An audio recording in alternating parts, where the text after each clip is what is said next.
So I was just watching Brett Weinstein's podcast. What's it called? Dark Horse, with his wife Heather, I believe.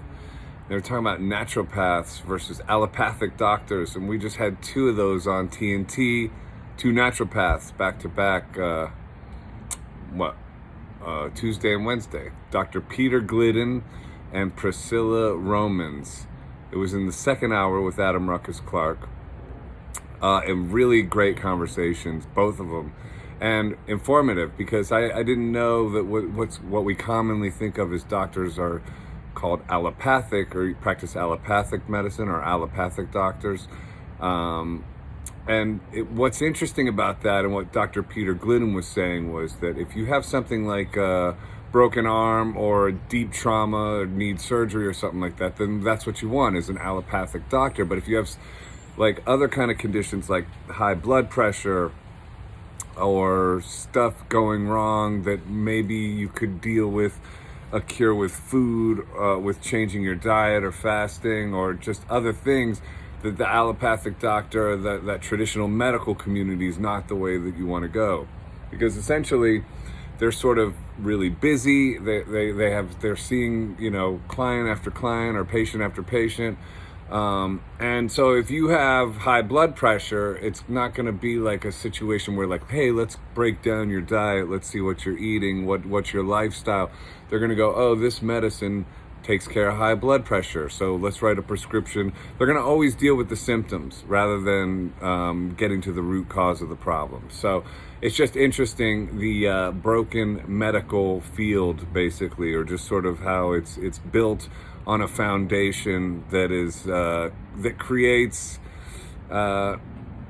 less effective treatment than would be possible with somebody who, if you like sort of went to a naturopath, they'd want to break down, what are your lifestyle choices? What are you eating? These are kind of things that are important. Have you tried a fast? Have you do you exercise? Things that break down maybe the reasons why you're getting sick, that empower you to heal yourself outside of just going into the big pharma system. So it's just kind of interesting to frame it that way, that there's like potentially not some kind of like that the system in its foundation sort of sends you down a road that could be misconstrued as evil, and maybe it is to some degree. I mean, if you go all the way to the history of how it was evolved supposedly from the Rockefellers, who demonized naturopathic medical treatments as woo-woo, and people who do those kind of things are crazy, but they're not, because there's situations where you need allopathic medicine, you need surgery, maybe you need medication, but there's a lot of things that you can cure yourself with just by changing up the lifestyle, changing up the diet, digging deep into different things, and doctors, the allopathic doctors aren't know-it-alls in all these departments. They're by the book. There's a lot of what I've been learning about the way that they operate with medicine is it's sort of a conveyor belt sort of situation a little bit. But by design, they're not as rich as you think. They need money. They see a lot of people. They got to kind of make it quick. Anyway, that's what I've learned. Check out those episodes. Those are some cool back episodes on TNT Radio. What's it called? Dr. Peter Glidden and Priscilla Romans. Those are some good ones.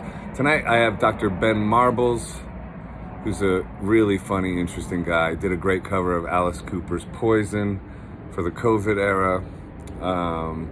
Tomorrow night there's what's his name? Billy Falcon, one of my favorite new songwriters. He's 60-something years old, but he's incredible, right? Writes with, Bon Jovi. So anyway, look at these guys. They call me Dr. Love, they call me Dr. Love. Always remember, speak your mind.